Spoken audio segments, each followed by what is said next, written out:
Hi, ശരത്താണ്. ഇന്ന് നമുക്ക് പുതിയൊരു കമ്പനിയുടെ ബിസിനസ് അനാലിസിസ് ചെയ്യാം. അതേപോലെ ആ കമ്പനിയുടെ സ്കോപ്പ് അല്ലെങ്കിൽ ആ ഒരു സെക്ടറിൽ എന്തൊക്കെ ഗ്രോത്ത് നമുക്ക് എക്സ്പെക്ട് ചെയ്യാം എന്നുള്ള കാര്യങ്ങളെ പറ്റിയിട്ടും അതേപോലെ അവരുടെ Q3 നമ്പറും കാര്യങ്ങളൊക്കെ നമുക്ക് ഡീറ്റെയിൽ ആയിട്ട് ഡിസ്കസ് ചെയ്യാം. കമ്പനിയുടെ പേരെന്ന് പറയുന്നത് ആദിത്യ ഇൻഫോടെക് എന്നാണ്.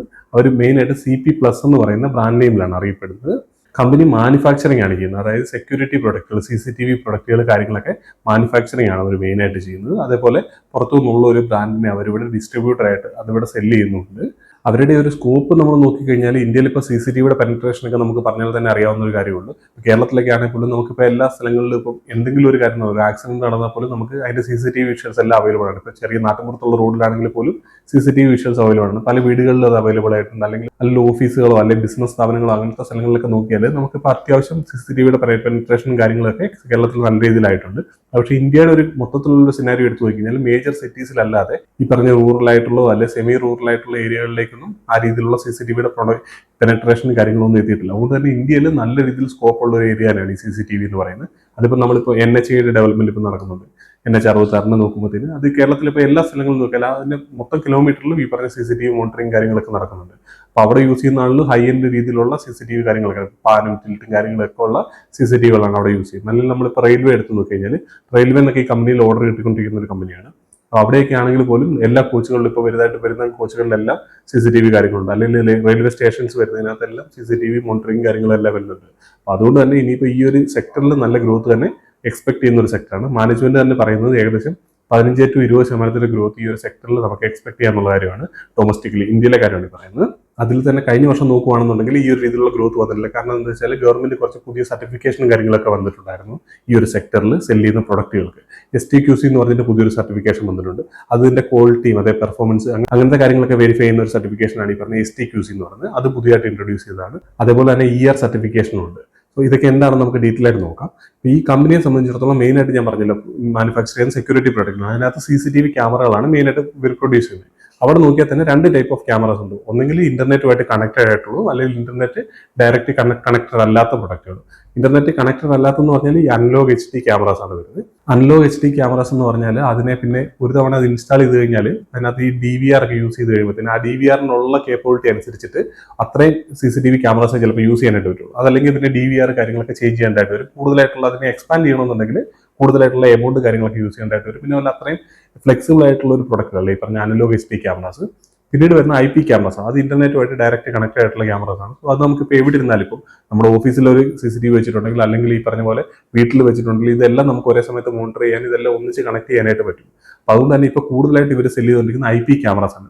IP ക്യാമറാസിന്റെ ഒരു പ്രത്യേകത എന്താണെന്ന് വെച്ചാൽ ഈ പറഞ്ഞ അനലോഗ് ക്യാമറയെ കഴിഞ്ഞും ഏകദേശം 3-3.5 ഇരട്ടി ഇതിന്റെ പ്രൈസ് കൂടുതലാണ്. അപ്പൊ അനലോഗിൽ നിന്ന് IP മാറുന്നതിന്റെ ഈ പ്രൊഡക്റ്റ് മിക്സ് അങ്ങോട്ട് ചേഞ്ച് ചെയ്യുമ്പോഴത്തേന് ഇവരുടെ റവന്യൂവിൽ നല്ല രീതിയിലുള്ള ജമ്പ് അതുകൊണ്ട് മാത്രം വരും. അനലോഗ് എത്രയാണോ സെല് ചെയ്തുകൊണ്ടിരുന്നത് അത്രയും ക്വാണ്ടിറ്റി തന്നെ ഈ IP ക്യാമറസ് സെല് ചെയ്താൽ പോലും ഏകദേശം 3 ടൈംസോളം ഇവരുടെ റവന്യൂവിൽ ഗ്രോത്ത് വരാനുള്ള സാധ്യത ഉണ്ടാവും. അതുകൊണ്ട് തന്നെ നല്ല രീതിയിൽ ഈ പറഞ്ഞ കമ്പനിക്കും അതേപോലെ തന്നെ ഇൻവെസ്റ്റേഴ്സിനും ഹെൽപ്ഫുൾ ആവുന്ന രീതിയിലുള്ള പ്രൊഡക്റ്റ് മിക്സ് ആണ് അവിടെ ചേഞ്ച് വന്നുകൊണ്ടിരിക്കുന്നത്. IP ക്യാമറസ് ആണ് ഇപ്പോൾ അവർ കൂടുതലായിട്ട് സെല് ചെയ്തുകൊണ്ടിരിക്കുന്നത്. അതുപോലെ തന്നെ മൂന്നാമത് വരുന്ന ക്യാമറ എന്ന് പറഞ്ഞാൽ വൈഫൈ ക്യാമറയാണ്. അതും ഈ പറഞ്ഞാൽ ഇന്റർനെറ്റുമായിട്ട് ഡയറക്റ്റ് കണക്ട് ആണ്.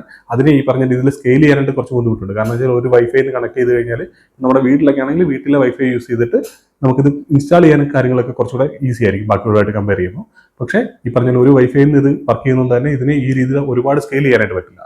അതിനും പക്ഷേ പ്രൈസും കാര്യങ്ങളൊക്കെ കൂടുതലാണ് ഈ പറഞ്ഞ അനലോഗ് ക്യാമറയായിട്ട് കമ്പയർ ചെയ്യുന്ന സമയത്ത്. അപ്പോൾ ഈ 3 പ്രൊഡക്റ്റിലാണ് മെയിനായിട്ട് CCTVയിൽ ഇവർക്ക് ക്യാമറാസ് ആയിട്ട് വരുന്നത്. അതല്ലാതുള്ള പ്രൊഡക്റ്റുകൾ കാര്യങ്ങളൊക്കെ ഉണ്ട്. ഈ പറഞ്ഞ പോലെ ഓഫീസിലൊക്കെ യൂസ് ചെയ്യുന്ന പഞ്ചിങ് മെഷീൻസും അല്ലെങ്കിൽ വണ്ടിയിൽ യൂസ് ചെയ്യുന്ന ഡാഷ് ക്യാംസും, അതല്ലെങ്കിൽ ഈ വീടുകളിലെ ലോക്കുകളിൽ യൂസ് ചെയ്യുന്ന ഇപ്പോൾ ഫേസ് ഒക്കെ റെക്കഗ്നൈസ് ചെയ്യുന്ന ടൈപ്പ് ഓഫ് ലോക്കുകൾ, അങ്ങനത്തെ ആ രീതിയിലുള്ള ഡിജിറ്റലായിട്ടുള്ള സെക്യൂരിറ്റി ആയിട്ട് ബന്ധപ്പെട്ടുള്ള പ്രൊഡക്റ്റുകളെല്ലാം ഇവർ മാനുഫാക്ചർ ചെയ്യുന്നുണ്ട്.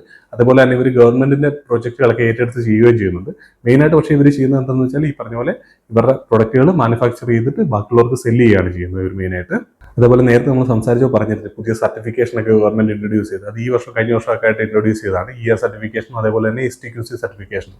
STQC എന്ന് പറഞ്ഞാൽ ഈ പ്രൊഡക്റ്റിന്റെ ക്വാളിറ്റിയും അതിന്റെ പെർഫോമൻസ് കാര്യങ്ങളൊക്കെ ചെക്ക് ചെയ്ത് കൊടുക്കുന്ന ഒരു സർട്ടിഫിക്കേഷനാണ്. ER സർട്ടിഫിക്കേഷൻ എന്ന് പറയുന്നത് വൈഫൈ ക്യാമറാസിന് വേണ്ടി മെയിൻ ആയിട്ടുള്ളതാണ്. കാരണം എന്ന് വെച്ചാൽ ഇവർ യൂസ് ചെയ്യുന്ന ഫ്രീക്വൻസി ഏതാണെന്നുള്ള കാര്യങ്ങളൊക്കെ ചെക്ക് ചെയ്ത് അതെല്ലാം ഓക്കെ ആണെന്നുള്ള കാര്യം ഉറപ്പുവരുത്തുന്നതിന് വേണ്ടിയാണ് ER സർട്ടിഫിക്കേഷൻ. അതല്ലെങ്കിൽ ഡിഫൻസിലൊക്കെ യൂസ് ചെയ്യുന്ന ഫ്രീക്വൻസിക്ക് ആയിട്ട് മിക്സ് ആയിട്ട് ഇഷ്യൂസ് വരാതിരിക്കാൻ വേണ്ടിയിട്ട് ഗവൺമെന്റ് ഏർപ്പെടുത്തിയിരിക്കുന്ന പുതിയ സർട്ടിഫിക്കേഷനാണ്. അപ്പോൾ ER സർട്ടിഫിക്കേഷൻ കാര്യങ്ങളൊക്കെ വന്നതോട് കൂടിയിട്ട് ഇപ്പോൾ ഇന്ത്യയിൽ മേജറായിട്ട് ചൈനീസ് പ്ലേയേഴ്സ് ഉണ്ടായിരുന്നു. അതേപോലെ തന്നെ ഒരു 30% 35% ചൈനീസ് പ്ലേയേഴ്സും അത്രയും തന്നെ ഇന്ത്യൻ ഡൊമസ്റ്റിക്കും ഏകദേശം അതേപോലെ തന്നെയാണ് ബാക്കിയുള്ള ഇന്റർനാഷണൽ ഈ പറഞ്ഞ മാനുഫാക്ചേഴ്സും ഉണ്ടായിരുന്നത് നേരത്തെ. പക്ഷേ ഈ ഒരു സർട്ടിഫിക്കേഷൻ വന്നതോട് കൂടിയിട്ട് ഇതിന്റെ പെർസെന്റേജ് മാറും. ചൈനീസ് പ്ലേയേഴ്സ് കംപ്ലീറ്റ് ആയിട്ട് ഈ ഏപ്രിൽ തൊട്ട് ഇതിലുണ്ടാവില്ല എന്നുള്ള കാര്യമാണ് മാനേജ്മെന്റ് പറഞ്ഞിരിക്കുന്നത്. അതുകൊണ്ട് തന്നെ ആ രീതിയിലുള്ള കോമ്പറ്റീഷൻ കുറയുന്നുണ്ട്. ചൈനയിൽ നിന്നുള്ള കമ്പനികളൊന്നും തന്നെ ക്വാളിഫൈ ചെയ്തിട്ടില്ല ഇതിലേക്ക്. അതിന് മെയിനായിട്ട് ഗവൺമെന്റ് ഏർപ്പെടുത്തിയിരിക്കുന്ന ഒരു കാര്യമാണ്. കാരണം പ്രത്യേകിച്ച് CCTV എന്നൊക്കെ പറഞ്ഞു കഴിഞ്ഞാൽ മൊത്തത്തിൽ നമ്മുടെ നാഷണൽ സെക്യൂരിറ്റിനെ അഫക്ട് ചെയ്യുന്ന ഒരു കാര്യമാണ്. അതുകൊണ്ട് തന്നെയാണ് അവരെ അതിനെ കുറച്ചുകൂടെ കൂടുതലായിട്ട് മോണിറ്റർ ചെയ്യാനായിട്ട് തുടങ്ങിയിരിക്കുന്നത്. പക്ഷേ ഇവർക്ക് ഈ ഓൾറെഡി പറഞ്ഞ പോലെ ഇവരിതിനകത്തുള്ള ഇവരുടെ പ്രൊഡക്റ്റുകളൊക്കെ ക്വാളിഫൈ ചെയ്തിട്ടുണ്ട്. ഏകദേശം 90% പ്രൊഡക്റ്റുകൾ ഇതിനകത്ത് ക്വാളിഫൈ ചെയ്തിട്ടുണ്ട്. അതുപോലെ തന്നെ ഇന്ത്യയിലെ ഡൊമസ്റ്റിക് മാർക്കറ്റ് നോക്കി കഴിഞ്ഞാൽ ഏകദേശം 40% മാർക്കറ്റ് ഷെയർ കമ്പനിക്ക് ഇപ്പോൾ ഓൾറെഡി ഉണ്ട്. അതിപ്പോൾ കഴിഞ്ഞ ക്വാർട്ടറിൽ നിന്ന് ഈ ക്വാർട്ടറിലേക്ക് നോക്കിയാൽ ക്വാർട്ടർ നോക്കിയാൽ പോലെ ഏകദേശം 7.5% ഇവർക്ക് മാർക്കറ്റ് ഷെയർ ക്യാപ്ചർ ചെയ്യാനായിട്ട് പറ്റിയിട്ടുണ്ട്. അതിന്റെ മെയിൻ റീസൺ ഇത് തന്നെയാണ്. കാരണം ഈ പറഞ്ഞാൽ മേജർ ആയിട്ടുള്ള കുറേ പ്ലേയേഴ്സ് ഇതിനകത്ത് ഒഴിവായി പോയിട്ടുണ്ട്. അതുപോലെ തന്നെ ഡൊമസ്റ്റിക്കലി ഇവരാണ് ലീഡ് ചെയ്തുകൊണ്ടിരിക്കുന്നതും ചെയ്യുന്നത്. ഇവരുടെ പ്രൊഡക്റ്റുകൾക്കെല്ലാം ഈ സർട്ടിഫിക്കേഷൻ കാര്യങ്ങളെല്ലാം കിട്ടുന്നുണ്ട്. അതുകൊണ്ട് തന്നെയാണ് ഇത്രയും പറഞ്ഞ പോലെ ഇവർക്ക് ഈ മാർക്കറ്റ് ഷെയർ ക്യാപ്ചർ ചെയ്യാൻ പറ്റുന്നത്. അതുപോലെ തന്നെ ഗവൺമെന്റ് ഓർഡേഴ്സും എല്ലാം ഇവർക്ക് അതുകൊണ്ട് തന്നെ ചെയ്യാനായിട്ട് പറ്റുന്നുണ്ട് ഈ സർട്ടിഫിക്കേഷൻ കാര്യങ്ങളൊക്കെ ഉള്ളതുകൊണ്ട് തന്നെ. ഇപ്പോൾ ഈ 40% ഇവരുടെ മാർക്കറ്റ് ഷെയർ വരുന്ന ഒരു 6 മാസം തൊട്ട് 1 വർഷത്തിനുള്ളിൽ തന്നെ ഏകദേശം 50% എത്തിക്കാനായിട്ടാണ് മാനേജ്മെന്റ് ട്രൈ ചെയ്തുകൊണ്ടിരിക്കുന്നത്. കാരണം എന്ന് വെച്ചാൽ ഇപ്പോൾ ഉള്ളത് കൂടുതലായിട്ടുള്ള അൺഓർഗനൈസ്ഡ് ആയിട്ടുള്ള പ്ലേയേഴ്സും പിന്നെ വളരെ കുറച്ച് ഫോറിൻ പ്ലേയേഴ്സും ഉള്ളൂ ഇപ്പോൾ ഇന്ത്യയിലുള്ളത്. അതുകൊണ്ട് തന്നെ ഇവർക്ക് മാർക്കറ്റ് ഷെയർ കുറച്ചുകൂടി ഈസി ആയിട്ട് ക്യാപ്ചർ ചെയ്യാനായിട്ട് പറ്റും. അതിന് വേണ്ടിയിട്ട് കമ്പനി നല്ല രീതിയിൽ എക്സ്പാൻഷൻ കാര്യങ്ങളൊക്കെ നോക്കുന്നുണ്ട്. അപ്പോൾ നമ്മൾ ഇത്രയും നേരം സംസാരിച്ച് വെച്ചിട്ട് നമുക്ക് ഒരു കാര്യം വ്യക്തമായിട്ട് മനസ്സിലാവും, ഈ ഒരു സെക്ടറിൽ നല്ല രീതിയിൽ ഗ്രോത്ത് എന്തായാലും നമുക്ക് എക്സ്പെക്ട് ചെയ്യാനായിട്ട് പറ്റും. പക്ഷേ അങ്ങനെ ഒരു ഗ്രോത്തിന്റെ നറേറ്റീവ് കേട്ടിട്ട് മാത്രം നമ്മൾ ഇൻവെസ്റ്റ് ചെയ്യുന്നത് നല്ല വൈസ് ആയിട്ടുള്ള ഡിസിഷൻ ആയിരിക്കില്ല. പക്ഷേ ഈ കമ്പനി എത്ര രീതിയിൽ ഈ ഒരു ഗ്രോത്തിനെ ഇവർക്ക് എത്ര ക്യാപ്ചർ ചെയ്യാൻ പറ്റുന്നുണ്ടെന്നുള്ള കാര്യമാണ് നമുക്ക് അറിയേണ്ടത്. അതിന് വേണ്ടിയിട്ട് ഇവർ നല്ല രീതിയിൽ ക്യാപെക്സ് കാര്യങ്ങൾ ചെയ്യണം. ഇവരുടെ മാനുഫാക്ചറിങ് കാര്യങ്ങളൊക്കെ കൂട്ടണം. അത് കൂട്ടിയ പോലെ തന്നെ ഈ മാനുഫാക്ചർ ചെയ്യുന്ന പ്രൊഡക്റ്റുകൾ ഇവർക്ക് കൂടുതലായിട്ട് സെല് ചെയ്യാൻ പറ്റണം. ആ സെല് ചെയ്യുന്നതിൽ നിന്ന് നല്ല മാർജിൻസോട് കൂടിയിട്ട് ഇവരുടെ പ്രോഫിറ്റ് കാര്യങ്ങളൊക്കെ ഇൻക്രീസ് ചെയ്യാനായിട്ട് പറ്റണം. മാർക്കറ്റ് ഷെയർ നല്ല രീതിയിൽ ഇൻക്രീസ് ചെയ്യാനും പറ്റണം. അത് നോക്കുമ്പോൾ മാർക്കറ്റ് ഷെയറിന്റെ കാര്യത്തിൽ കൃത്യമായിട്ട് കമ്പനി ഡയറക്ഷൻ പറയുന്നുണ്ട്. ഈ പറഞ്ഞ പോലെ 50% അതിന് മുകളിലേക്ക് അവർ എത്തിക്കാനായിട്ട് ട്രൈ ചെയ്യുന്നുണ്ട്. പിന്നെ അതുപോലെ തന്നെ മാനുഫാക്ചറിന്റെ കാര്യം നോക്കി കഴിഞ്ഞാൽ ഏകദേശം 1.8 യൂണിറ്റ് പെർ മന്ത് ആണ് ഇവരുടെ മാനുഫാക്ചറിങ് ഫെസിലിറ്റി ഇപ്പോൾ ഉള്ളത്. അതായത് Q3 എൻഡ് ചെയ്യുന്ന സമയത്താണ്. അത് ഏകദേശം Q2 20% കൂടിയിരുന്നു. 1.8 എന്ന് പറഞ്ഞാൽ ഏകദേശം 18 ലക്ഷം യൂണിറ്റ് ആണ് പെർ മന്ത് അവരുടെ ഈ പറഞ്ഞ മാനുഫാക്ചറിങ് ഫെസിലിറ്റിയുടെ കപ്പാസിറ്റി ഉണ്ടായിരുന്നത്. അത് ഈ Q4 അതായത് ഇപ്പം ഈ ഒരു നമ്മൾ മാർച്ച് മാസം അവസാനമാണ് നിൽക്കുന്നത്. ഈ ഒരു Q4 എൻഡ് ചെയ്യുന്ന സമയത്ത് 2.1 മില്യൺ ആവുമെന്നാണ് മാനേജ്മെന്റ് പറഞ്ഞത്. അതായത് ഏകദേശം 21 ലക്ഷത്തേക്ക് കൂടുമെന്നാണ് പറഞ്ഞത്. അതായത് 15% മുകളിൽ ഈ ഒരു ക്വാർട്ടറിൽ തന്നെ ഇവരുടെ മാനുഫാക്ചറിങ് ഫെസിലിറ്റി കൂടുമെന്നുള്ള കാര്യം പറഞ്ഞിട്ടുണ്ട്. അതേപോലെ ഇവർ യൂസ് ചെയ്യുന്നത് ഞാൻ പറഞ്ഞില്ല സെക്യൂരിറ്റി പ്രൊഡക്റ്റ് ആണ്. അപ്പോൾ അതിനകത്ത് ഇവർ യൂസ് ചെയ്യുന്ന ലെൻസുകളുണ്ട്. ഈ ലെൻസിന്റെ അസംബ്ലി കാര്യങ്ങളൊക്കെ അവർ ഈ Q4 കൊണ്ട് തന്നെ അവർ മാർച്ച് തൊട്ട് സ്റ്റാർട്ട് ചെയ്യുന്നതാണ് മാനേജ്മെന്റ് ഈ Q3 റിസൾട്ടിന്റെ സമയത്ത് പറഞ്ഞിരുന്നത്. അപ്പോൾ ഓൾറെഡി ഇപ്പോൾ അത് സ്റ്റാർട്ട് ചെയ്തിട്ടുണ്ടാവണം. അതായത് ലെൻസ് അസംബ്ലി ചെയ്യുന്ന കാര്യങ്ങളും എല്ലാം ഒരു സ്വന്തമായിട്ട് തന്നെ ബാക്ക്വേർഡ് ഇന്റഗ്രേഷൻ ആയിട്ട് ചെയ്യുന്നുണ്ട്. അതിൽ തന്നെ നോക്കിയാൽ അവർ Q1 ആകുമ്പോഴത്തേക്ക് ഇപ്പോൾ Q4 അവർ സ്റ്റാർട്ട് ചെയ്തു, വരുന്ന Q1 ആകുമ്പോഴത്തേന് അതിന്റെ കപ്പാസിറ്റി ഏകദേശം 3 ലക്ഷം യൂണിറ്റ് പെർ മന്ത് എന്നുള്ള രീതിയിൽ Q1 കൊണ്ട് എത്തിക്കുന്നു. അത് Q4 ആകുമ്പോൾ അത് അടുത്ത ഫിനാൻഷ്യൽ ഇയർ എൻഡ് ചെയ്യുന്ന സമയത്ത് 1 വർഷത്തിന് ശേഷം നോക്കുമ്പോൾ അത് 10 lakhs ആക്കുന്നു. അതായത് 1 മില്യൺ പെർ മന്ത് എന്നുള്ള രീതിയിലേക്ക് അവർ എക്സ്പാൻഡ് ചെയ്യുന്നുള്ള കാര്യമാണ് മാനേജ്മെന്റ്. ഈ ലെൻസ് അസംബ്ലിയുടെ കാര്യമാണ് ഈ പറഞ്ഞിരിക്കുന്നത്. അത് കൂടാതെ ഇവർ പുതിയതായിട്ട് ഒരു മാനുഫാക്ചറിങ് ഫെസിലിറ്റി കൊണ്ടുവരുന്നുണ്ട്. അവിടെ ഇവർ മെയിനായിട്ട് ചെയ്യുന്നത് അത് phase 1 phase 2 ആയിട്ടാണ് ചെയ്യുന്നത്. phase 1 ഈ Q1 Q2 കംപ്ലീറ്റ് ചെയ്യുമെന്ന് പറഞ്ഞിട്ടുണ്ട്. Q1 Q2 ആണ് കൃത്യമായിട്ട് ഓർക്കുന്നില്ല. പിന്നെ അല്ലാതെ phase 2 എന്ന് പറയുന്നത് അവർ അടുത്ത Q4 അതും കംപ്ലീറ്റ് ചെയ്യുമെന്ന് പറഞ്ഞിട്ടുണ്ട്. അവിടെ എന്താ ചെയ്യുന്നത് വെച്ചാൽ ഇവർ ഈ പറഞ്ഞ പ്ലാസ്റ്റിക് ഹൗസിങ്ങും അതേപോലെ തന്നെ മെറ്റൽ ഹൗസിങ്ങും, അതായത് ഈ നമ്മൾ ഈ പറഞ്ഞ CCTVയുടെ പുറത്ത് വരുന്ന ബോഡി അത് മാനുഫാക്ചർ ചെയ്യുന്നതിനുള്ള ഫെസിലിറ്റിയാണ് അവിടെ കൊണ്ടുവരുന്നത്. അത് നോക്കുമ്പോൾ അത് പ്ലാസ്റ്റിക്കിന്റെ മെറ്റലിന്റെ ഉണ്ട്. മെറ്റലിന്റെ capacity 5 million unit per month ആണ്. അതുപോലെ തന്നെ പ്ലാസ്റ്റിക്കിന് നോക്കിയാൽ 25 മില്യൺ പെർ മന്ത് ആണ് അവിടുത്തെ കപ്പാസിറ്റി അവർ ഇപ്പോൾ മാനുഫാക്ചർ ചെയ്തുകൊണ്ടിരിക്കുന്നത്. ആ രീതിയിൽ അവരവിടെ ക്യാപെക്സ് ചെയ്യുന്നുണ്ട്. അതുപോലെ ഇപ്പോൾ അവർക്ക് 12 SMT ലൈനും അതേപോലെ ഏകദേശം 42 ഫൈനൽ അസംബ്ലി ലൈനും ഉണ്ട്. SMT ലൈൻ എന്ന് പറഞ്ഞാൽ ഈ പറഞ്ഞ ചിപ്പിൽ അല്ലെങ്കിൽ ബോർഡിലും കാര്യങ്ങളൊക്കെ ഫിക്സ് ചെയ്യുന്ന ആ ഒരു ലൈൻ അത് ഏകദേശം 12 എണ്ണവും ഈ പറഞ്ഞ ഫൈനൽ അസംബ്ലി ലൈൻ എന്ന് പറയുന്നത് 42 ഉണ്ട്. ഈ SMT ലൈൻ അവർ 2 എണ്ണവും അതേപോലെ ഫൈനൽ അസംബ്ലി ലൈൻ എനിക്ക് 4 5 ലൈനോട് അവർ ആഡ് ചെയ്യാനായിട്ട് പോകുന്നുണ്ട്. അപ്പോൾ അത് ചെയ്യുമ്പോഴത്തേന് ഇവരുടെ ഈ പറഞ്ഞ പോലെ SMT ലൈൻ ആണെങ്കിലും അതല്ലെന്നുണ്ടെങ്കിൽ ഫൈനൽ അസംബ്ലി ലൈൻ ആണെങ്കിലും അതും കൂടുന്നുണ്ട്. ഇതെല്ലാം കാണിക്കുന്നത് എന്താണെന്ന് വെച്ചാൽ ഒന്ന് ഈ പറഞ്ഞ പോലെ ഇവർ നല്ല രീതിയിൽ ക്യാപെക്സ് ചെയ്യുന്നുണ്ടെന്നും അല്ലെങ്കിൽ ഇവരുടെ മാനുഫാക്ചറിങ്ങിന്റെ ഈ പറഞ്ഞ കപ്പാസിറ്റി അവർ കൂട്ടുന്നുണ്ട്. 2 ഇവർ ബാക്ക്വേർഡ് ഇന്റഗ്രേഷൻ ചെയ്യുന്നുണ്ട്. അതിൽ നിന്ന് എന്താ സംഭവിക്കുന്നത് ഇവർക്ക് മാർജിൻസ് കാര്യങ്ങളൊക്കെ ഇമ്പ്രൂവ് ആവുകയാണ് ചെയ്യുന്നത്. അപ്പോൾ ആ രീതിയിലൊക്കെ അവർ ഈ പറഞ്ഞ ഗ്രോത്തിനെ ക്യാപ്ചർ ചെയ്യാനുള്ള കാര്യങ്ങളൊക്കെ കമ്പനി ചെയ്യുന്നുണ്ട്. ഇപ്പോൾ ഓൾറെഡി ഇപ്പം നമ്മൾ നോക്കിയാൽ Q3 റിസൾട്ടിന്റെ സമയത്ത് കമ്പനിയുടെ ഗ്രോത്ത് എന്ന് പറയുന്നത് ഏകദേശം 37% ഗ്രോത്ത് റവന്യൂയിൽ വന്നിട്ടുണ്ട്. എബിറ്റയിൽ നോക്കിയാൽ ഏകദേശം 98-100% ഗ്രോത്ത് എബിറ്റയിൽ വന്നിട്ടുണ്ട്. അതേപോലെ പാറ്റിലേക്ക് നോക്കി കഴിഞ്ഞാൽ ഏകദേശം 138% ഗ്രോത്ത്, അതായത് 140% അടുത്ത് ഗ്രോത്ത് പാറ്റിലും വന്നിട്ടുണ്ട്. 37% റവന്യൂ ഗ്രോത്തും 140% പാറ്റ് ഗ്രോത്തും വന്നിട്ടുണ്ട്. അപ്പോൾ അവിടെ തന്നെ നമുക്കിപ്പോൾ എബിറ്റയുടെ മാർജിൻ ആണെങ്കിലും അല്ലെങ്കിൽ പാറ്റിന്റെ മാർജിൻ ആണെങ്കിലും ഒക്കെ നല്ല രീതിയിൽ ഇമ്പ്രൂവ് ആവുന്ന കാണാനായിട്ട് പറ്റും. ഇപ്പോൾ എബിറ്റ മാർജിൻ നോക്കിക്കഴിഞ്ഞാൽ എബിറ്റ മാർജിൻ ഈ ഒരു ക്വാർട്ടറിൽ ഉണ്ടായിരുന്നത് 12.7% ആണ്. പാറ്റ് മാർജിൻ നോക്കിയാൽ ഈ പറഞ്ഞ 8.4% ആണ് പാറ്റ് മാർജിൻ ഉള്ളത്. ഇതെല്ലാം നമ്മൾ ക്വാർട്ടർ ഓൺ ക്വാർട്ടർ കമ്പയർ ചെയ്താൽ ഇയർ ഓൺ ഇയർ കമ്പയർ ചെയ്താൽ നല്ല രീതിയിൽ ഇമ്പ്രൂവ് ആവാൻ നമുക്ക് കാണാനായിട്ട് പറ്റും. അവിടെ തന്നെ മാനേജ്മെന്റ് ഗൈഡൻസ് നോക്കിക്കഴിഞ്ഞാൽ ഈ ഒരു ഫിനാൻഷ്യൽ ഇയറിലേക്ക് അവർ ഗൈഡ് ചെയ്തിരുന്നത് ഏകദേശം 3900 to 4100 കോടിയുടെ ടോപ്പ് ലൈൻ റവന്യൂ എത്തിക്കുക എന്നുള്ള കാര്യമാണ് പറഞ്ഞത്. അപ്പോൾ അത് നോക്കിയാൽ ഈ ഒരു ക്വാർട്ടറിൽ നോക്കിയാൽ അവർ പറഞ്ഞിരിക്കുന്നത്, ഈ ഒരു ക്വാർട്ടറിന്റെ എൻഡിൽ അവർ പറഞ്ഞിരിക്കുന്നത് ഇതിനകത്ത് 4100, അതിന്റെ ആ ഒരു അപ്പർ സൈഡിലേക്ക് അവർ കൂടുതൽ എത്താനുള്ള സാധ്യതയാണ് കൂടുതലെന്നാണ് പറഞ്ഞിരിക്കുന്നത്. അപ്പോൾ അവരുടെ ഈ ഗൈഡൻസ് തന്നെ അവർ കുറച്ചുകൂടി ഇൻക്രീസ് ചെയ്യണേ. അതിപ്പോൾ അവർ ബാക്കിയുള്ള കാര്യങ്ങളിൽ അത് കൃത്യമായിട്ട് പറഞ്ഞിട്ടുണ്ട്. അതിപ്പോൾ അവരുടെ എബിറ്റ മാർജിൻസ് കാര്യങ്ങളൊക്കെ നോക്കിയാൽ നമുക്ക് കൃത്യമായിട്ട് മനസ്സിലാവും. 10 to 15% മാർജിനായിരുന്നു അവർ ഗൈഡ് ചെയ്തിരുന്നത്. ഈ ഒരു ഫിനാൻഷ്യൽ ഇയർ തീരുന്ന സമയത്ത് അവരിപ്പോൾ അത് ചേഞ്ച് ചെയ്തിട്ടുണ്ട്. Q3 എൻഡ് ചെയ്യുന്ന സമയത്ത് അവർ പറഞ്ഞിരിക്കുന്ന 11 to 12% എബിറ്റ മാർജിൻ അവർ അച്ചീവ് ചെയ്യുന്ന പറഞ്ഞിരിക്കുന്നത് ഈ ഒരു ഫിനാൻഷ്യൽ ഇയറിൽ. അപ്പോൾ ഈ ഒരു ക്വാർട്ടറിൽ തന്നെ അവർ 12 മുകളിൽ എത്തിയിട്ടുണ്ട്. 9 മന്തിൽ നോക്കിക്കഴിഞ്ഞാൽ 11.3, 11.4 ആ ഒരു റേഞ്ചിലാണ് അവരുടെ എബിറ്റ മാർജിൻസ് ഉള്ളത്. അതേപോലെ പാറ്റ് മാർജിന്റെ ഗൈഡൻസ് അവർ ഇൻക്രീസ് ചെയ്തിട്ടുണ്ട്. 6 to 7% പാറ്റ് മാർജിനാണ് അവർ പറഞ്ഞത്. ഇപ്പോൾ അത് പറയുന്നത് 7 to 7.5 ആണ്. ഇതിൽ നിന്നൊക്കെ കൃത്യമായിട്ട് മനസ്സിലാക്കുന്നത് എന്താണെന്ന് വെച്ചാൽ അവരുടെ റവന്യൂ എത്രയുണ്ടോ അതിനെ കഴിഞ്ഞ് കൂടുതലായിട്ട് ഇവർക്ക് പ്രോഫിറ്റ് വരുമെന്നുള്ള. ആ പ്രോഫിറ്റ് കൂടുതലായിട്ട് വന്നാൽ എന്താ സംഭവിക്കുന്നത്, അവരുടെ PE റേഷ്യോ അല്ലെങ്കിൽ അവരുടെ വാലുവേഷൻ കുറയും. അതായത് ഇപ്പോൾ ഉള്ള മാർക്കറ്റ് ക്യാപ്പിൽ അവരുടെ വാലുവേഷൻസ് വീണ്ടും താഴേക്ക് വരും. കമ്പനി കൂടുതൽ ചീപ്പ് ആവുമെന്നാണ് അതിന് മനസ്സിലാകുന്നത്. അല്ല അവരുടെ എഫിഷ്യൻസി കാര്യങ്ങളൊക്കെ ഇമ്പ്രൂവ് ആകുന്നുണ്ട് എന്നുള്ള കാര്യമാണ് നമ്മൾ അതിന് മനസ്സിലാക്കുന്നത്. അതേപോലെ തന്നെ അടുത്ത ഫിനാൻഷ്യൽ ഇയറിലെ ഗൈഡൻസും അവർ ഓൾറെഡി തന്നിട്ടുണ്ട്. 5350 കോടി to 5500 കോടിയുടെ റവന്യൂ ചെയ്യുമെന്നാണ് പറഞ്ഞിരിക്കുന്നത്. അത് നോക്കുമ്പോൾ ഏകദേശം 30 to 35% ഗ്രോത്ത് ആണ് അവരുടെ ടോപ്പ് ലൈനിൽ അവർ പറയുന്നത്. അതേപോലെ തന്നെ പാറ്റ് മാർജിൻ ആണെങ്കിലും എബിറ്റ മാർജിൻ ആണെങ്കിലും കൃത്യമായിട്ട് ഗൈഡൻസ് വന്നിട്ടുണ്ട്. എബിറ്റ മാർജിന്റെ ഗൈഡൻസ് എന്ന് പറഞ്ഞാൽ 12 to 13%. അതുപോലെ തന്നെ പാറ്റ് മാർജിന്റെ ഗൈഡൻസ് എന്ന് പറഞ്ഞാൽ 7.5 to 8% അവർ തന്നിരിക്കുന്നത്. അപ്പോൾ ആ രീതിയിലൊക്കെ നമ്മൾ നോക്കിക്കഴിഞ്ഞാൽ അടുത്തൊരു ഫിനാൻഷ്യൽ ഇയറിൽ അവർ ഏകദേശം 5300 to 5350 to 5500 കോടിയുടെ റവന്യൂ, അതിനനുസരിച്ചിട്ട് ഏകദേശം 8% പാറ്റ് മാർജിനും അവർ ജനറേറ്റ് ചെയ്യാൻ സാധ്യതയുണ്ട്. അപ്പോൾ അത് നോക്കുമ്പോൾ നമുക്ക് കൃത്യമായിട്ട് അവരുടെ ഫോർവേഡ് പി കാര്യങ്ങളൊക്കെ കാൽക്കുലേറ്റ് ചെയ്യാനായിട്ട് പറ്റും. നമുക്ക് കമ്പനിയുടെ വാല്യൂഷനെ പറ്റിയിട്ടൊക്കെ ഏറ്റവും ലാസ്റ്റ് സംസാരിക്കാം. ബാക്കി കാര്യങ്ങളെല്ലാം പറഞ്ഞതിന് ശേഷം നമുക്ക് വാല്യൂഷൻസ് കൃത്യമായിട്ട് നോക്കാം. അപ്പോൾ ഈ പറഞ്ഞ 30-35% ഗ്രോത്തിൽ അവർ 20% ഇവരുടെ യൂണിറ്റ് സെയിൽസ്, അതായത് വോളിയം ഗ്രോത്ത് ആണ് അവർ കൊണ്ടുവരാനായിട്ട് ഉദ്ദേശിക്കുന്നത്. ബാക്കിയുള്ള പെർസെൻറ്റേജ് 10-15% വാല്യൂ ഗ്രോത്തിലാണ് എക്സ്പെക്ട് ചെയ്യുന്നത്. ഈ വോളിയം ഗ്രോത്ത് 20% എന്ന് പറയുമ്പോഴും അതിനകത്ത് അവർ കഴിഞ്ഞ തവണ കൂടുതലായിട്ട് ഈ പറഞ്ഞ അനലോഗ് HD ക്യാമറാസ് സെൽ ചെയ്തിരുന്നു. അതിലധികം ഗ്രോത്ത് വരില്ല എന്നുള്ള കാര്യം മാനേജ്മെന്റ് പറഞ്ഞിട്ടുണ്ട്. കാരണം ഇവർ കൂടുതലായിട്ട് കോൺസെൻട്രേറ്റ് ചെയ്യുന്നു, അല്ലെങ്കിൽ കൂടുതലായിട്ട് ഇവർ സെൽ ചെയ്യാൻ ശ്രമിക്കുന്നത് IP ക്യാമറാസ് ആണ്. കാരണം അതിന് ഈ പറഞ്ഞ പോലെ 3 to 3.5 ടൈംസ് പ്രൈസ് കൂടുതലാണ്. അതുകൊണ്ട് തന്നെ ഇതിന്റെ വോളിയം 20% കൂടുമ്പോഴത്തേന് കമ്പനിയുടെ ഓൾറെഡി ഉള്ള ആവറേജ് സെല്ലിംഗ് പ്രൈസ് വീണ്ടും ഇൻക്രീസ് ആവും. കാരണം അതിന്റെ പ്രൊഡക്റ്റിന്റെ വാല്യൂ പ്രൈസ് കൂടുതലാണ്. അപ്പോൾ അതുകൊണ്ട് തന്നെ ഈ പറഞ്ഞ വോളിയം ഗ്രോത്ത് 20% വരുമ്പോൾ തന്നെ വാല്യൂ ഗ്രോത്തിലും നല്ല രീതിയിൽ അത് കോൺട്രിബ്യൂട്ട് ചെയ്യും. അതുകൂടാതെ തന്നെ കമ്പനിയിൽ ഈ പറഞ്ഞ പ്രൊഡക്റ്റിന് പ്രൈസ് ഹൈക്ക് വരുന്നുണ്ട്. കഴിഞ്ഞ ഈ ജനുവരിയിൽ ഏകദേശം 6 to 7% അവരുടെ പ്രൈസ് ഹൈക്ക് വന്നിട്ടുണ്ട്. അതിന്റെ മെയിൻ റീസൺ എന്ന് പറഞ്ഞാൽ ഈ പറഞ്ഞ അവരുടെ റോ മെറ്റീരിയലിന്റെ പ്രൈസ് ഇൻക്രീസ് ആവുന്നുണ്ട്.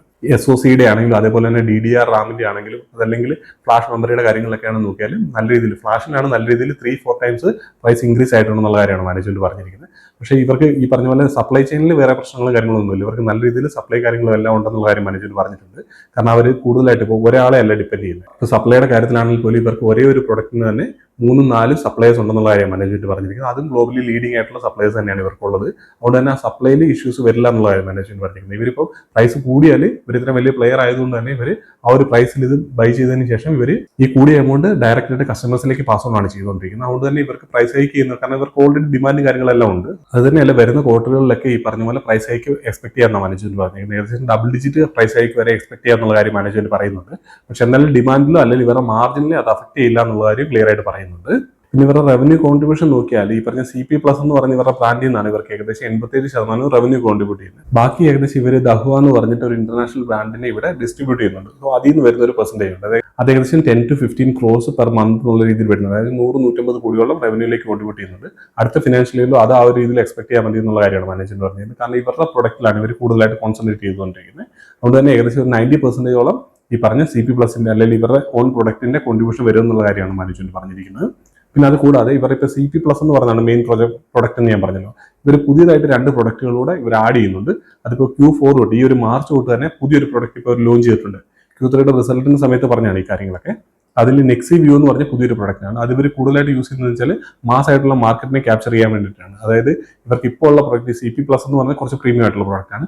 അതിനെ കഴിഞ്ഞ് കുറച്ചുകൂടെ പ്രൈസ് കുറഞ്ഞ പ്രൊഡക്റ്റുകളാണ് ഇവർ ഇൻട്രൊഡ്യൂസ് ചെയ്യാനായിട്ട് ശ്രമിച്ചുകൊണ്ടിരിക്കുന്നത്. നെക്സി വ്യൂ എന്ന് പറഞ്ഞ പ്രൊഡക്റ്റ് ഉണ്ട്. പിന്നെ അടുത്ത ഫിനാൻഷ്യൽ ഇയർ സ്റ്റാർട്ടിംഗിലായിട്ട് ഇവർ അടുത്തൊരു പ്രൊഡക്റ്റ് കൂടെ കൊണ്ടുവരുന്നുണ്ട്. ഐറ എന്നാണ് ആ പ്രൊഡക്റ്റിന്റെ പേര്. അത് അവർ യൂസ് ചെയ്യുന്ന നല്ല രീതിയിൽ പ്രൈസ് കോമ്പറ്റീറ്റീവ് ആവാൻ വേണ്ടിയിട്ടാണ്. ഈ പറഞ്ഞ അൺഓർഗനൈസ്ഡ് പ്ലേയേഴ്സുമായിട്ട് കോമ്പീറ്റ് ചെയ്യാൻ വേണ്ടിയിട്ടാണ് ഈ ഐറ എന്ന് പറയുന്ന ബ്രാൻഡ് തന്നെ കൊണ്ടുവരുന്നത്. കുറച്ചുകൂടെ റൂറൽ ഏരിയയിലും കാര്യങ്ങളിലേക്കൊക്കെ പെനിട്രേഷൻ കൂട്ടാൻ വേണ്ടിയിട്ട് കൂടിയാണ് അവർ ആ പ്രൊഡക്റ്റ് ഈ 2 നെക്സി വ്യൂ ആണെങ്കിലും ഐറ ആണെങ്കിലും ഈ 2 പ്രൊഡക്റ്റുകൾ കൂടുതലായിട്ട് ഇൻട്രൊഡ്യൂസ് ചെയ്യുന്നത്. ചില ഇതിന്റെ മാർക്കറ്റ് ഷെയർ കൂടുതലായിട്ട് കമ്പനിക്ക് കൂട്ടാനായിട്ട് ഈ പറഞ്ഞ പ്രൊഡക്റ്റുകളൊക്കെ അവരെ ഹെൽപ്പ് ചെയ്യും.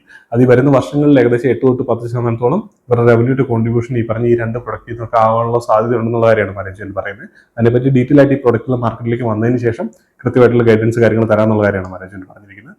പിന്നെ അത് കൂടാതെ ഇവരിപ്പോൾ തമിഴ്നാട്ടിൽ ഈ പറഞ്ഞ പോലെ വിജയ് സേതുപതിനെ അവർ ബ്രാൻഡ് അംബാസഡർ ആയിട്ട് എടുത്തിട്ടുണ്ട്. അപ്പോൾ അതിന്റെ ആടുകൾ കാര്യങ്ങളൊക്കെ വന്നു തുടങ്ങിയിട്ടുണ്ട്. പിന്നെ ഇപ്പോൾ കേരളത്തിൽ നോക്കി കഴിഞ്ഞാൽ പൃഥ്വിരാജിനെ വെച്ചിട്ട് പുതിയൊരു ആട് കഴിഞ്ഞൊരു 1 വീക്കായിട്ട് അത് ഔട്ട് ആയിട്ടുണ്ട്. അപ്പം നല്ല രീതിയിൽ ഇവർ മാർക്കറ്റിംഗ് അല്ലെങ്കിൽ ഈ പറഞ്ഞ പോലെ ഇവരുടെ ബ്രാൻഡ് വാല്യൂവിനെ ഇൻക്രീസ് ചെയ്യാൻ ട്രൈ ചെയ്യുന്നുണ്ട്. അതിപ്പോൾ T20 വേൾഡ് കപ്പ് നടന്ന സമയത്ത് ഇവരുടെ ബോർഡുകൾ കാര്യങ്ങളൊക്കെ നമുക്ക് സ്റ്റേഡിയത്തിൽ കാണാനായിട്ട് പറ്റുന്നുണ്ടായിരുന്നു. നല്ല രീതിയിൽ കമ്പനി ഇവരുടെ ബ്രാൻഡ് വാല്യൂവിനെ ഇൻക്രീസ് ചെയ്യാനായിട്ട് ട്രൈ ചെയ്യുന്നുണ്ട്. കൂടുതലായിട്ട് എല്ലാ മാർക്കറ്റുകളിലേക്ക് എല്ലാ സ്റ്റേറ്റുകളിലേക്ക് ഇവർ എത്താനായിട്ട് തന്നെ പെനിട്രേഷൻ കൂട്ടാനായിട്ട് ട്രൈ ചെയ്യുന്നുള്ള കാര്യം നമുക്ക് ഇന്ന് മനസ്സിലാക്കാൻ പറ്റുന്നത്. അപ്പോൾ നല്ല രീതിയിൽ ഇവർ ക്യാപിക്സ് ചെയ്യുന്നുണ്ട്, മാനുഫാക്ചറിങ് കാര്യങ്ങളൊക്കെ ഇൻക്രീസ് ചെയ്യുന്നുണ്ട്, ബാക്ക്വേർഡ് ഇന്റഗ്രേഷൻ ചെയ്യുന്നുണ്ട്, പ്രൊഡക്റ്റ് മിക്സ് നല്ല രീതിയിൽ ചേഞ്ച് ആവുന്നുണ്ട്, ഇവർ ആവറേജ് സെല്ലിംഗ് പ്രൈസ് അല്ലെങ്കിൽ മാർജിൻസ് കാര്യങ്ങളൊക്കെ ഇൻക്രീസ് ചെയ്യുന്നുണ്ട്, ഈ പറഞ്ഞ ബ്രാൻഡ് വാല്യൂ അവർ കൂട്ടാൻ ട്രൈ ചെയ്യുന്നുണ്ട്, മാർക്കറ്റ് ഷെയർ ഇൻക്രീസ് ചെയ്യാനായിട്ട് ട്രൈ ചെയ്യുന്നുണ്ട്. എങ്ങനെയൊക്കെ നോക്കിക്കഴിഞ്ഞാൽ നല്ല രീതിയിലാണ് അതിന്റെ. അതുകൂടാതെ തന്നെ അവർ കൃത്യമായിട്ടുള്ള ഗൈഡൻസ് പറയുന്നുണ്ട്, അതുപോലെ തന്നെ അവർ അത് എക്സിക്യൂട്ട് ചെയ്യുന്നുണ്ട്. അങ്ങനെയൊക്കെ നോക്കുമ്പോഴത്തേനും നല്ലൊരു ഡയറക്ഷനിലാണ് കമ്പനി പൊയ്ക്കൊണ്ടിരിക്കുന്നത്. ഇത്തരം കാര്യങ്ങളൊക്കെയാണ് മെയിനായിട്ട് ഈ ബിസിനസിനെ പറ്റി പറയാനായിട്ടുള്ളത്. ഇപ്പോൾ അവരുടെ മാർക്കറ്റ് ക്യാപ്പ് നോക്കിക്കഴിഞ്ഞാൽ ഏകദേശം 20,000-21,000 കോടി മാർക്കറ്റ് ക്യാപ്പ് ഉണ്ട്. അതിപ്പോൾ കഴിഞ്ഞ ഒരു 2-2.5 മാസം നോക്കിയാൽ മാർക്കറ്റ് ഇത്രയും മോശമായിട്ടുള്ള ഒരു സിറ്റുവേഷൻ നിൽക്കും. ഈ വാർ കാര്യങ്ങളൊക്കെ വന്നിട്ടാണെങ്കിൽ പോലും കമ്പനി നോക്കിക്കഴിഞ്ഞാൽ 2-2 മാസത്തിൽ ഏകദേശം 35-40% റിട്ടേൺ അവർ ജനറേറ്റ് ചെയ്തിട്ടുണ്ട്. അവരുടെ ഇപ്പോഴത്തെ കറന്റ് പി നോക്കിക്കഴിഞ്ഞാൽ ഏകദേശം 86 പി റേഷ്യോ കാണുന്നത്. അത് ഈ ഒരു 30-35% ഗ്രോത്ത് വന്നതിന് ശേഷമാണ്. സോ ഈ ഒരു മോശം സിറ്റുവേഷനിൽ കമ്പനിയിൽ ഈ ഒരു രീതിയിൽ ഗ്രോത്ത് വരണമെന്നുണ്ടെങ്കിൽ ആ സ്റ്റോക്കിന് അത്ര ഡിമാൻഡ് ഉള്ളതെന്നുള്ള കാര്യമാണ് നമ്മൾ അതിൽ നിന്ന് മനസ്സിലാക്കുന്നത്. അതിന്റെ മെയിൻ റീസൺ എന്ന് പറഞ്ഞാൽ ഈ കമ്പനിയുടെ ഫ്യൂച്ചറിനെ പറ്റിയിട്ട് ഈ ആളുകൾക്ക് ഇൻവെസ്റ്റ് ചെയ്യുന്ന ആളുകൾക്കുള്ള ധാരണ കൊണ്ടാണ് ഈ കമ്പനിയിൽ ഈ ഒരു രീതിയിൽ ഡിമാൻഡ് വരുന്നത്. ഇനിയിപ്പോൾ നമ്മൾ അവരുടെ ഫോർവേഡ് പി കാൽക്കുലേറ്റ് ചെയ്യാൻ നോക്കിയാൽ ഇപ്പോഴത്തെ മാർക്കറ്റ് ക്യാപ്പിന് നമ്മൾ അടുത്ത വർഷത്തെ, അതായത് ഇനിയിപ്പോൾ FY26 നോക്കുന്നതിന് അത് അർത്ഥമില്ല. കാരണം എന്ന് വെച്ചാൽ ഒരു മാസത്തിനുള്ളിൽ തന്നെ അടുത്ത റിസൾട്ട് വരും. Q4 റിസൾട്ട് വരുമ്പോൾ നമുക്ക് കൃത്യമായിട്ടൊരു ധാരണ കിട്ടും Q4 എങ്ങനെയാണ്. അത് അവർ പറഞ്ഞിട്ടുണ്ട് ഏകദേശം 4,000-4,200 കോടിയിലേക്ക് എത്താനുള്ള സാധ്യതയാണ് വളരെ കൂടുതൽ എന്നുള്ള കാര്യം. അതുകൊണ്ട് തന്നെ നമുക്ക് FY26 കഴിഞ്ഞ് FY27 ഇവർ എത്ര പ്രോഫിറ്റ് ജനറേറ്റ് ചെയ്യും ആ ഒരു സമയത്ത് അടുത്തൊരു വർഷത്തിനുള്ളിൽ ഇവരുടെ ഈ പറഞ്ഞ ഫോർവേഡ് പി ഒക്കെ ഏത് രീതിയിലേക്ക് എത്തും എന്നുള്ള കാര്യമാണ് നമുക്കറിയേണ്ടത്. അങ്ങനെ നോക്കിയാൽ ഏകദേശം ഒരു 5,500 കോടിയോളം ഇവർ ടോപ്പ് ലൈൻ ചെയ്യാൻ സാധ്യതയുണ്ട്. ഏകദേശം 8% പാറ്റ് മാർജിന് വരാൻ സാധ്യതയുണ്ട്. സോ അത് വെച്ച് കാൽക്കുലേറ്റ് ചെയ്ത് നമുക്ക് കൃത്യമായിട്ട് പാറ്റ് കാൽക്കുലേറ്റ് ചെയ്യാൻ പറ്റും. ആ പാറ്റ് വെച്ചിട്ട് ഇപ്പോഴത്തെ മാർക്കറ്റ് ക്യാപ്പിനെ നമ്മൾ ഡിവൈഡ് ചെയ്ത് നോക്കിയാൽ കമ്പനിയുടെ പ്രൈസ് ഇപ്പോഴത്തെ ഒരു ലെവലിൽ തന്നെ നിൽക്കുകയാണെന്നുണ്ടെങ്കിൽ വരുന്ന ഒരു വർഷത്തിനുള്ളിൽ കമ്പനിയുടെ പി റേഷ്യോ എന്ന് പറയുന്നത് ഏകദേശം 50 കുറയാൻ സാധ്യതയുണ്ട്. ഇപ്പോൾ 86 ഉള്ളത് 50 കുറയാൻ സാധ്യതയുണ്ട്. ഏകദേശം 30-35% ഗ്രോത്ത് ഉള്ള ഒരു കമ്പനി ഏകദേശം 50 ഫോർവേഡ് പിയിലാണ് അവൈലബിൾ ആയിട്ടുള്ളത്.